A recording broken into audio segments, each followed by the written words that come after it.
Nobel prize in physics 2022। भाई ये जब से अनाउंस हुआ है एक अलग ही लेवल का डिस्कशन पूरी साइंस कम्युनिटी में स्टार्ट हो गया है एक शब्द को लेकर जिसे हम क्वांटम एंटेंगलमेंट कहते हैं, और एक और शब्द जिसे हम टेलीपोर्टेशन कहते हैं, जो कि आज तक हमारी साइंस फिक्शन स्टोरीज़ या साईफाई मूवीज़ का पार्ट था या फिर हमारी सनातन हिस्ट्री का पार्ट रह चुका है। उस पर भी काफ़ी डिस्कशंस हो रहे हैं और बात की जा रही है कि क्या टेलीपोर्टेशन फ्यूचर में पॉसिबल हो सकता है। आज हम इस वीडियो में इन सभी टर्म्स को बहुत ही सिंपल टर्म्स में समझने का प्रयास करेंगे और जानेंगे उन 3 साइंटिस्ट का वर्क जिनके लिए उन्हें नोबेल प्राइज से सम्मानित किया जा रहा है। इस सब कुछ में आपको एक कॉमन शब्द जो कि हर जगह सुनने को मिलेगा वो है क्वांटम फिजिक्स, यानी कि ये कंट्रीब्यूशन क्वांटम फिजिक्स में इन साइंटिस्ट ने किया है। बट एग्जैक्टली क्वांटम फिजिक्स होता क्या है?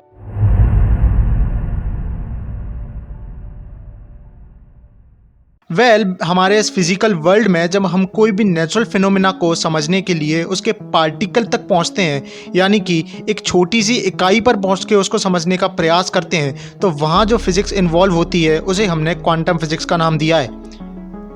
और ये इसलिए क्योंकि हमारे नॉर्मल फिजिकल वर्ल्ड के रूल्स क्वांटम वर्ल्ड में बिल्कुल भी अप्लाई नहीं होते हैं। यानी कि पार्टिकल वर्ल्ड में पार्टिकल्स कुछ ऐसी तरीके से बिहेव करते हैं जिसमें कि हम नॉर्मल फिजिक्स के रूल्स अप्लाई नहीं करते हैं। इसलिए इनके लिए एक अलग फिजिक्स हमें डिफाइन करनी पड़ी जिसे हम क्वांटम फिजिक्स का नाम देते हैं। क्योंकि ये सभी पार्टिकल्स हमारे नॉर्मल वर्ल्ड से थोड़ा सा अलग बिहेव करते हैं, इनका बिहेवियर कुछ ऐसा होता है कि ह्यूमन ब्रेन के लिए ये समझना थोड़ा सा ट्रिकी हो जाता है। इन्हीं सभी बिहेवियर में एक आता है क्वांटम एंटेंगलमेंट। आओ इसे समझते हैं कि एग्जैक्टली क्वांटम एंटेंगलमेंट होता क्या है।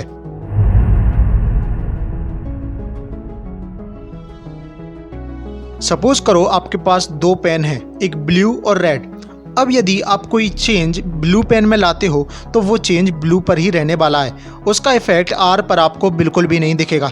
ये हमारे नॉर्मल वर्ल्ड का रूल है। बट क्वांटम वर्ल्ड में ऐसा बिल्कुल नहीं होता है। अब सपोज करो क्वांटम वर्ल्ड में 2 पार्टिकल्स हैं, particle A and particle B. अब आप कोई चेंज पार्टिकल ए पर करते हो और यदि वो दोनों पार्टिकल एंटेंगल्ड हैं तो पार्टिकल बी पर भी आपको वो चेंज का इफेक्ट बिल्कुल दिखेगा। इस प्रोसेस में डिस्टेंस बिल्कुल भी मैटर नहीं करता।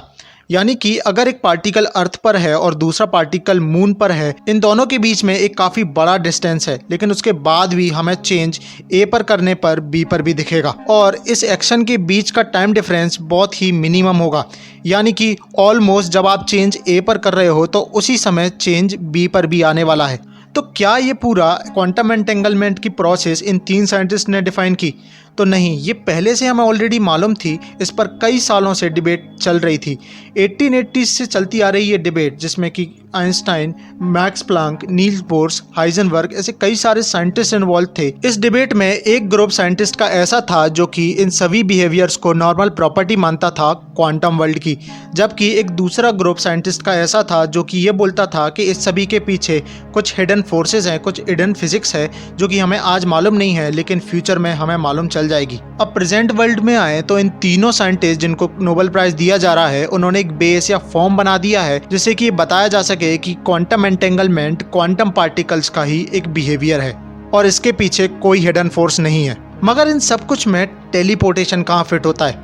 आओ टेलीपोर्टेशन को समझते हैं कि एग्जैक्टली टेलीपोर्टेशन क्या है और क्या ये फ्यूचर में पॉसिबल हो सकता है।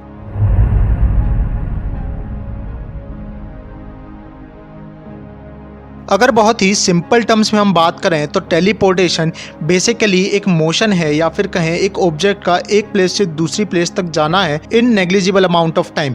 जैसा कि हमने साइंस फिक्शन मूवीज़ या साइंस फिक्शन स्टोरीज़ में देखा है या फिर हमारे सनातन हिस्ट्री में भी देखा है कि कई बार लोग एक जगह से दूसरी पोजीशन पे in negligible amount of time travel किया करते थे, तो इसी को टेलीपोर्टेशन का नाम दिया जाता है। अब समझते हैं कि क्या ये टेलीपोर्टेशन एग्जैक्टली पॉसिबल है और इसमें क्वांटम एंटेंगलमेंट का रोल कहाँ आता है। तो यदि क्वांटम एंटेंगलमेंट को हमने और भी डेवलप किया, जो कि अभी सिर्फ एक थ्योरी है जो कि इन 3 साइंटिस्ट ने दी और एक्सप्लेन किया, अगर इस पर फ्यूचर में और वर्क होता है, एग्जैक्टली समझाया जाता है कि कैसे और भी पार्टिकल्स में ये हो सकता है, तो आगे फ्यूचर में बिल्कुल टेलीपोर्टेशन पॉसिबल हो पाएगा और हम बड़े फॉर्म्स ऑफ मैटर जो कि पार्टिकल से बने हैं उनका भी टेलीपोर्टेशन कर पाएंगे। और अगर बात करें तो क्वांटम एंटेंगलमेंट को और भी कई सारी जगहों पर यूज़ किया जाने वाला है। जैसा कि हम जानते हैं कि कई बार डाटा चोरी हो जाता है, जो कि आज कई बहुत ही कॉमन प्रॉब्लम है। इस प्रॉब्लम का सॉल्यूशन क्वांटम एंटेंगलमेंट में छुपा हुआ है। जब हम क्वांटम कंप्यूटर बनाएंगे और क्वांटम कम्युनिकेशन में जब एंटर करेंगे तो हम इस प्रॉब्लम को बिल्कुल ही रेडिकेट कर सकते हैं हमारे इस वर्ल्ड से, क्योंकि क्वांटम कम्युनिकेशन में डाटा चोरी होना ऑलमोस्ट इम्पॉसिबल हो जाता है।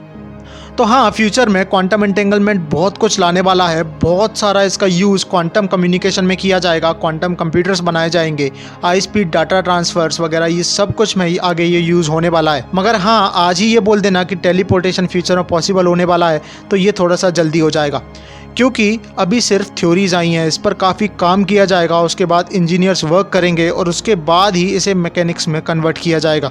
तो हाँ, अभी थोड़ा सा समय लगेगा। मगर हाँ, जो ये नोबेल प्राइज़ इन 3 साइंटिस्ट को मिल रहा है, उन्होंने एक फॉर्म हमारे लिए तैयार कर दिया है। और हाँ, मुझे कमेंट सेक्शन में ज़रूर बताना कि क्या आपको कोई ऐसी स्टोरी मालूम है जिसमें कि हमारी सनातन हिस्ट्री में टेलीपोर्टेशन का मेंशन मिलता है या फिर उसका यूज़ किया गया है किसी ऋषि या फिर किसी भी वैज्ञानिक द्वारा। और इनकेस अगर आप जानना चाहते हो कि विश्वकर्मा जी कौन है तो मेरे इस वीडियो को चेकआउट करना बिल्कुल नहीं भूलना, आपको सारी इन्फॉर्मेशन मिल जाएगी। और हम मिलेंगे किसी और वीडियो में। जय माँ भारती।